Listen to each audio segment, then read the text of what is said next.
Halo guys, ketemu lagi di Tahu Isi Podcast GK Epic. Yang belum tahu dikasih tahu, yang sudah tahu diisi. Nah hari ini sama lagi nih. Ada Ko Surya, ada Bro Rizko. Ini kita lama-lama sepaket nih. Sering ngobrol. Bertiga ya, sering ngobrol. Nanti Oke, kita oke. ajak teman yang baru lagi. Betul, nanti tambah yang baru ya. Iya, Nah, iya, ini ada yang iya. beda juga nih, makin keren aja nih kita. Ada ini. Oh iya, ini baru ya. Baru. Makin mantep nih Tahu iya. Isi. Kita hari pengen ngobrol satu tema ya, Iya. memproses dosa. Mhm. Mungkin sebelum kita masuk ke sana, saya pengen mundur sedikit. Hmm. Untuk kita yang merasa atau yakin sudah lahir baru, kita tahu kita ciptaan baru. Yang lama sudah berlalu ya, 2 Korintus 5 ayat 17. Tapi realitanya kita masih seringkali melakukan dosa yang sama berkali-kali. Bertahun-tahun. Mungkin ada beberapa orang Kristen yang berpuluh-puluh tahun pergumulannya masih di sana dan jatuh lagi, bahkan mungkin frustasi gitu. Kita mungkin bukan yang nggak tahu ya itu dosa. Kita tahu mendengar dalam khotbah atau pembinaan berkali-kali kita tahu harus mengasihi musuh, kita tahu harus mengutamakan orang lain. Kita bukan yang nggak tahu kita nggak boleh cinta uang, kita bukan yang nggak tahu nggak boleh berzina, kita bukan nggak tahu kita harus menginjili gitu ya. Tapi kita itu seringkali nggak mampu.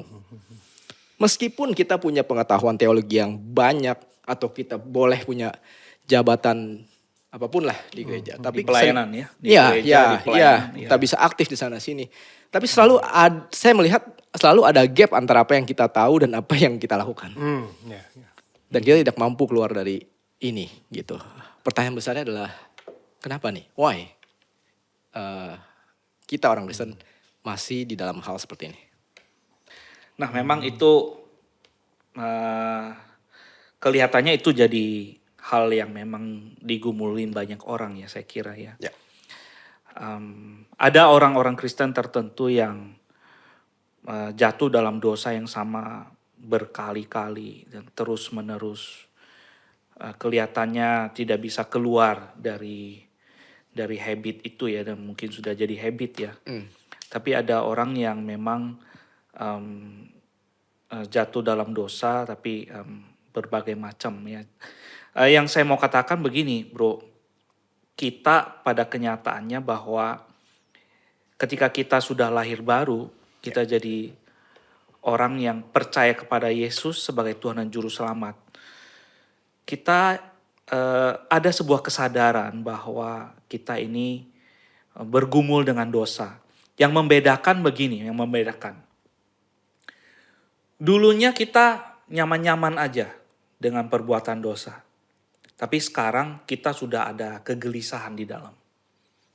Kita udah tahu ini gak benar dan itu sebenarnya mengganggu kita. Kalau itu cepat diresponi, maka itu tidak membuat kita kemudian jatuh ke dalam kecenderungan kedagingan kita itu bertumbuh gitu. Kalau kita cepat meresponi kegelisahan itu. Nah kan gak semua orang meresponi dengan segera. Ada orang yang fokus hidupnya mungkin terlalu banyak hal ya, dan dia mungkin gak terlalu mementingkan hal-hal seperti ini. Maka itu kegelisahan itu lama-lama suaranya jadi kecil, bro. Ya. Dan kedagingannya yang muncul, bahkan mungkin bisa enjoy lagi. Nah, saya kira mungkin itu yang terjadi ya di dalam kondisi rohani seseorang Kristen yang sedang bergumul dengan dosa. Iya, saya Gitu. mungkin Ya, nambahin silakan, juga Bro, ya. silakan. Gitu. Tadi Ko Surya bilang tentang kedagingan. Yes. Saya juga pikir kalau Alkitab itu kan buku khayalan fiksi atau sebetulnya non fiksi yang ada fakta dan kenyataannya. Kita tahu itu bukan khayalan fiksi kan Yes. ya. Nah, di Alkitab sendiri ditulis kitab Roma, Paulus waktu itu bilang Roma 7:19-20. Sebab bukan apa yang aku kehendaki yaitu yang baik yang aku perbuat. Melainkan apa yang tidak aku kehendaki yaitu yang jahat yang aku perbuat. Iya. Jadi jika aku berbuat apa yang tidak aku kehendaki, maka bukan aku lagi yang memperbuatnya, tapi dosa yang diam di dalam aku. Nah, tadi kau sudah bilang kedagingan, saya rasa itu betul gitu. Saya rasa ada kedagingan, ada dosa di dalam diri saya, manusia. Ya. Gitu. Iya. Jadi nggak heran kalau kita lihat ada dosa, kita mau melakukan yang baik, nggak sanggup, itu nggak heran, udah pernah Iya, ditulis. iya, itu memang Oke. terjadi ya. Itu terjadi. Bahkan untuk seorang pribadi seperti Paulus itu pun terjadi dalam hidupnya. Iya. Jadi sebenarnya kita relate lah dengan kondisi seperti ini ya. Oke. Saya kira ya. Jadi ini sesuatu yang real ya sebetulnya, bukan Iya, iya. ya sesuatu yang real. Nah sekarang kita mulai masuk nih, tapi kan kita nggak bisa menerima kondisi ini. Maksudnya ya udah saya ini punya kelemahan, saya berdosa ini ya udah saya memang nggak bisa, udah begini aja. Saya rasa Tuhan juga memanggil kita untuk semakin hari semakin semakin serupa dengan Kristus. Nah kita mau menjalani proses ini, menjalani perjalanan ini pada saat kita lahir baru dan Tuhan manggil Iya. kita. Nah dulu saya merasa ya dosa itu simple. Maksudnya dosa itu salah, bukan simple. Dosa itu salah, ya udah saya jangan lakukan. Tapi saya belajar nih dari Ko Surya berapa kali. Ko Surya bilang perlu diproses. Di apa ya? Pertemuan Kresel ya. Teman Kreisel, ya. Iya, oke. Dan buat saya itu diberkati dan itu efek. Jadi mungkin kalau tidak dilakukan ya sudah di permukaan itu beres gitu kan. Tidak dilakukan gitu. Misalnya saya emosi atau iri hati, ya udah jangan ditunjukkan. Beres kan. Tetapi yang di dalam itu nggak beres. Kalau kita stop di sana karena pikiran kita itu kita berpikir dosa itu hanya dari batas behavior saja. Yes. Padahal di dalam belum beres. Padahal di dalam belum. Iya, Karena behavior itu kan munculnya dari dalam, betul. dari dalam hati, Betul. dari apa yang kita pikirkan, apa yang kita rasakan. Betul. Nah, kita kenal itu, kita biasanya mulai sadar itu karena ketika itu muncul di permukaan. Di behavior. Ya. Saya tahu saya dosa, orang di sekitar tahu saya dosa juga karena Ada melihat fenomena. my behavior. Iya, Fenomena. fenomena. Tapi kalau saya cuma stop dari dari melakukan jadi tidak melakukan, Ya. dan saya pikir itu sudah selesai. Ya.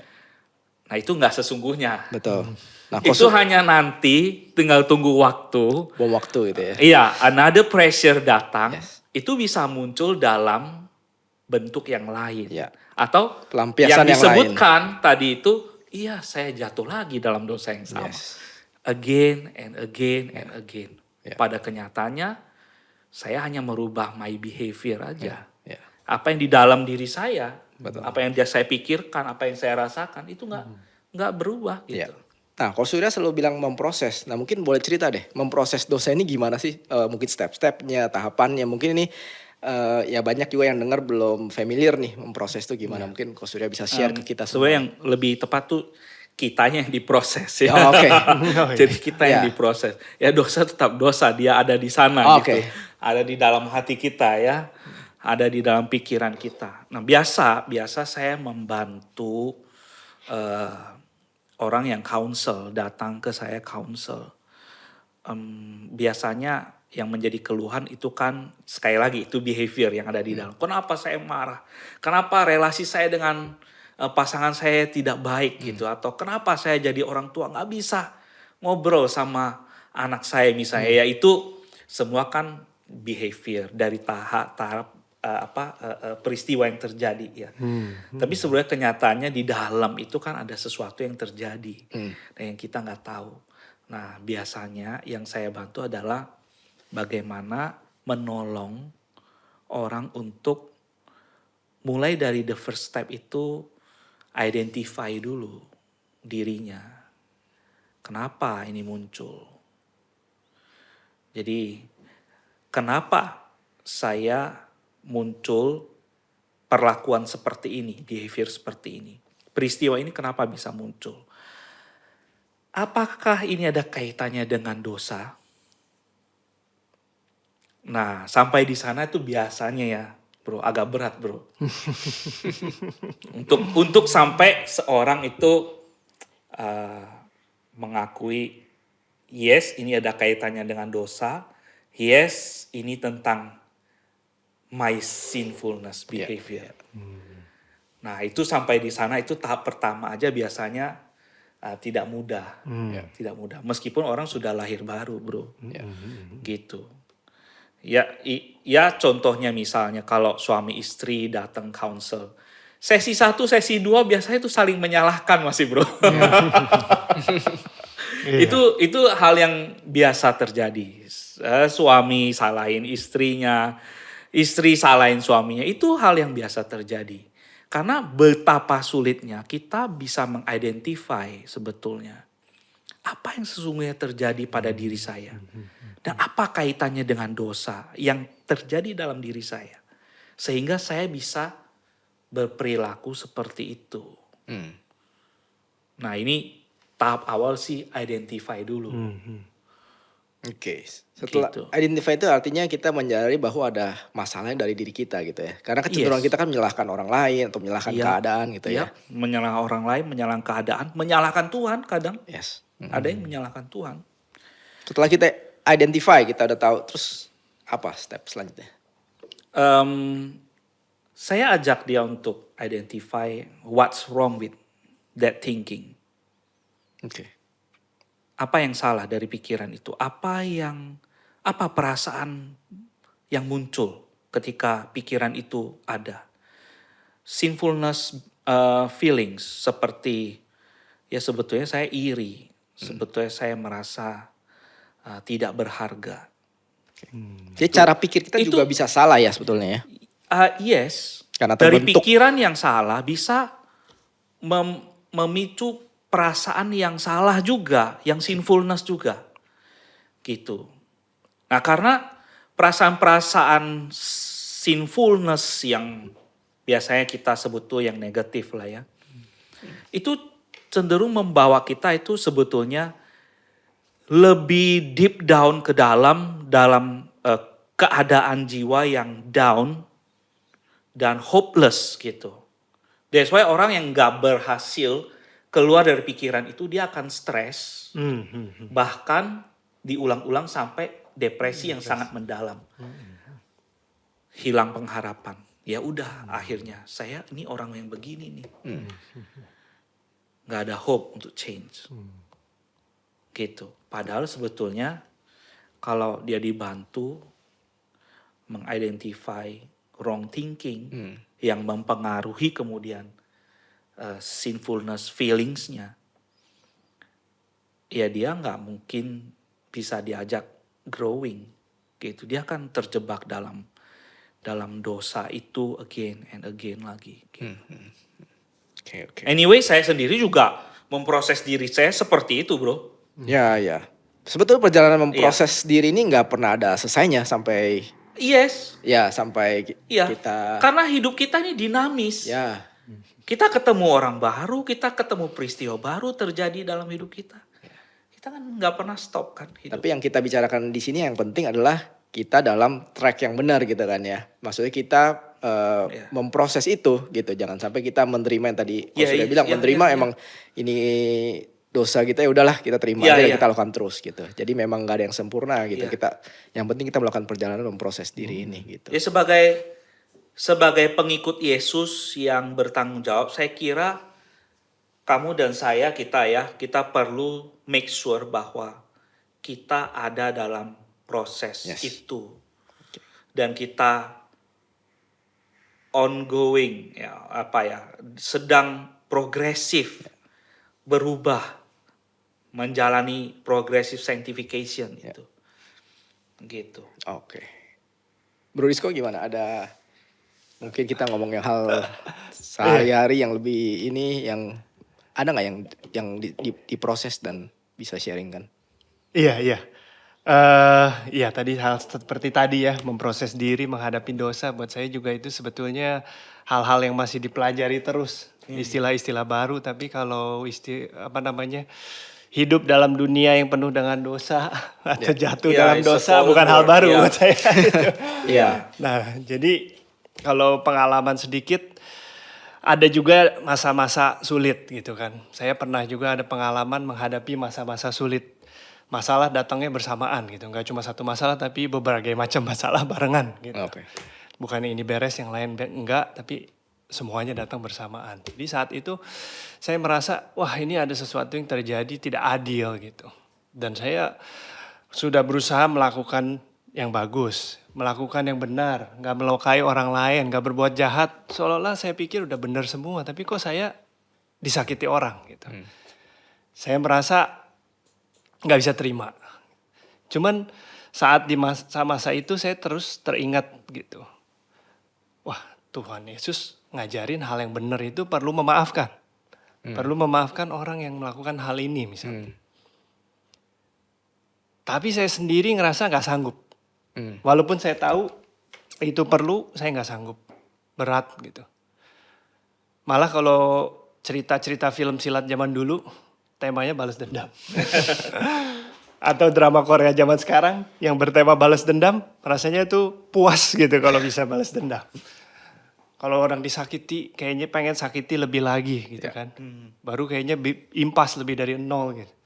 Cuma di Alkitab nggak begitu gitu kan. Diingetin lagi. Tuhan Yesus apa nggak baik gitu ya. Terus disalib. Udah gitu dia bilang, maafkan mereka tidak tahu apa yang mereka perbuat. Wah luar biasa, udah disalib bisa ngomong begitu ya. Lalu udah gitu muridnya Tuhan Yesus tanya, Tuhan berapa kali saya harus memaafkan? 7 kali? Jawabnya bukan. 70 kali 7 kali. Waduh, luar biasa. Ini pikir-pikir, saya maafin orang satu aja kayaknya ini susah gitu. Tapi diingetin terus. Waduh, saya ngaku deh. Tuhan saya nggak sanggup nih. Dalam hati saya belum spiritual itulah untuk bisa lakuin itu. Tapi ya saya berdoa, kalau Tuhan mau saya lakuin ini, tolong Tuhan mampukan gitu. Ya cerita-cerita lebih panjang mungkin di Christcell bisa diskusi lebih panjang. Tapi kalau misalkan singkatnya, saya bisa lewati masa itu. Saya memaafkan orang, tapi saya tahu itu bukan saya. Karena saat itu saya tahu saya belum sanggup. Saya tahu masih banyak pikiran-pikiran yang tetap sulit gitu kan. Tapi bisa akhirnya. Lu ingat gak apa yang membuat lu jadi bisa? Nah itu uniknya. Kenapa saya bilang itu dari Tuhan? Saya sendiri nggak inget kenapa bisa gitu. Tapi udah lewat tahap per tahap bisa. Maksudnya bisa kenapa? Karena nggak kepikiran dendam begitu kan. Nggak kepikiran orang ini terus Mau gitu. dibales, Mau dibales atau ada sesuatu yang dipendem gitu. Nggak ada. Jadi kan orang bilang ke forgive, forget gitu kan. Kadang-kadang kan belum tentu forget. Tapi bukan berarti masih terus merusak, menggerogoti dan punya pikiran-pikiran negatif. Ya udah itu masa yang udah lewat. Orangnya juga udah baik-baik aja sekarang gitu kan. Kita relasinya lebih baik. Dan saya itu ngerasa, oh ini Tuhan yang mampukan gitu. Saya pengen bicara lebih dalam lagi ya, lebih deep ya. Saya ada baca satu buku. Buku juga ada nih di sini, di perpus kita nih. Ini sekalian promosi perpus. Ada seorang pendeta, gembala Peter Scarsiro, dia bilang dia berpuluh-puluh tahun jadi orang Kristen. Jadi gembala, jadi pendeta, ini dia sendiri yang ngomong. Tapi dia lebih mirip sama keluarga asalnya, sama papanya daripada Kristus. Nah, di sini saya pas baca ini saya melihat masa lalu, didikan keluarga, atau ada hal-hal yang dahulu sangat menyakitkan, akar kepahitan, itu ternyata sangat membentuk kita gitu, sangat membentuk cara pikir kita atau worldview kita. Sehingga ini membatasi atau mengganggu pada saat kita bertumbuh ke arah Kristus. Nah, menurut kalian sejauh mana gitu dan bagaimana sih kita bisa keluar ya? Bisa keluar. Tentu dari keluarga banyak yang baik dong. Tetapi ada juga hal-hal yang kita kan juga orang tua kita adalah orang berdosa gitu kan. Pasti ada hal-hal yang menghambat kita dalam bertumbuh. Bagaimana kita bisa lepas atau keluar dari hal-hal yang seperti ini? Ya saya kira nggak bisa denial juga ya. Masa kecil, apa yang dialami, pengaruh lingkungan, pengaruh orang tua itu pasti ada gitu. Tapi di situ tadi sempat disinggung kan. Bukan berarti kita mengalami hal-hal tertentu, berarti kita ya udahlah pasrah. Ya saya bakal berdosa seterusnya. Saya akan jatuh lagi, mengulangi ya karena lingkungan saya begitu. Gitu. Tapi kan itu tadi kata kuncinya. Seolah-olah itu nggak bertanggung jawab ya. Nah iya kan. Yang salah itu ya keadaan saya dulu. Yang salah Saya mau adalah gimana keluarga lagi? Itu keluarga asal, bukan saya. bukan Jadi saya, itu yes. saya kira itu bukan pengikut Yesus yang bertanggung jawab saya kira. Sebetulnya apa yang kita pikirkan, apa yang kita rasakan, apa yang kita lakukan itu totally our responsibility. Ya, dan mungkin kadang-kadang kalau sepenuhnya kita anggap responsibility kita sendiri dengan kekuatan sendiri Oke. berat. Ya. Tapi tadi kan dibilang pengikut Kristus kita ada Tuhan yang penuh harapan. Begitu kita ikut, ini ada harapan. Oke. Kita bisa berubah. Tuhan Ya. bisa ubahkan. Ya. Nah, Jadi itu yang yang penting. mengubahkan kita lah Tuhan ya. Nah Yes. ini saya ingin masuk ke bagian yang terakhir nih. Jadi sebenarnya kuncinya kan bukan diri kita yang sanggup atau enggak, apa Tuhan yang mengubahkan kita. Tapi apakah Yesus itu sungguh-sungguh dokter yang sanggup menyembuhkan sakit kita, penyakit-penyakit kita, semua ini gitu loh. Dan gimana gitu efeknya gitu. Sejauh mana itu bisa menyembuhkan kita. Ya ini kadang-kadang juga bisa jadi candaan bagi orang yang tidak memahami ya. Candaannya seperti itu tuh, jokesnya. Apapun masalahnya, Yesus adalah jawabannya. Ya. Kita mungkin Klise. pernah ya dengar candaan Iya, iya. seperti ini ya. Apapun masalahnya, Yesus adalah jawabannya. Tapi saya kira ini bukan sebuah candaan yang apa ya. Saya kira kita perlu sebetulnya memang kita perlu mengimani. Yes. Ya, apapun yang terjadi dalam kehidupan kita, apakah Yesus masih tetap jadi jawaban buat kamu dan saya? Iya. Memang apa namanya? Kalau bicara tentang dosa, Konsekuensinya bro, kalau enggak, berarti jangan-jangan at that point, Yesus bukan Tuhan di aspek itu. Sehingga dia bukan jawaban atas hidupmu. iya. Gimana bro? Iya, iya. Maksudnya kalau bicara tadi tentang sakit pilek mungkin ke dokter gitu kan ya. Tapi bicara tentang dosa ya, di Alkitab yang bilang tentang dosa kan Yesus gitu. Ya. Dia bilang, anakku dosamu sudah diampuni. Itu kata-kata statement tentang dia mengampuni dosa gitu kan. Bukan orang biasa yang bisa ngomong. Jadi kalau misalkan kedengarannya klise kayak tadi atau Iya. candaan, sebetulnya itu bisa dialami bertahap dan bertahap. Dan setelah melewati proses itu bisa diubahkan, itu baru melalui proses. Iya. Bukan cuma hanya dengar orang bilang, tapi alami sendiri. Ya, Mungkin Bro Andi juga pernah alami gitu. Ya, betul. Oke.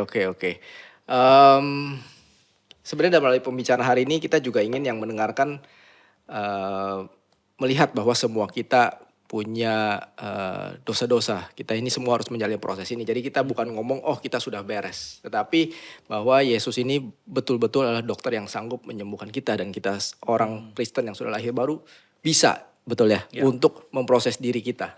Iya.